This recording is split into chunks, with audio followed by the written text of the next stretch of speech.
I do a lot of coaching with entrepreneurs, typically at a point when they're stuck.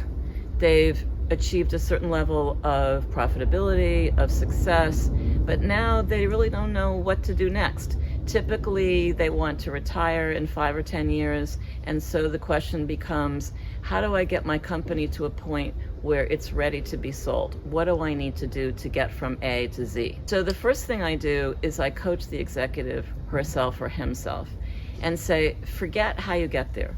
What do you see your company looking like at the point when you want to sell it or retire? That allows us to come up with a mission statement, which brings us to step 2. Let's take a look at who you have working for you right now.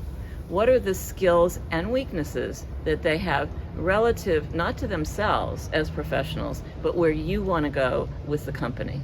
And then to do some coaching and training of those people to get to the point of the strategy. Also, maybe they need to hire some people to supplement what they already have.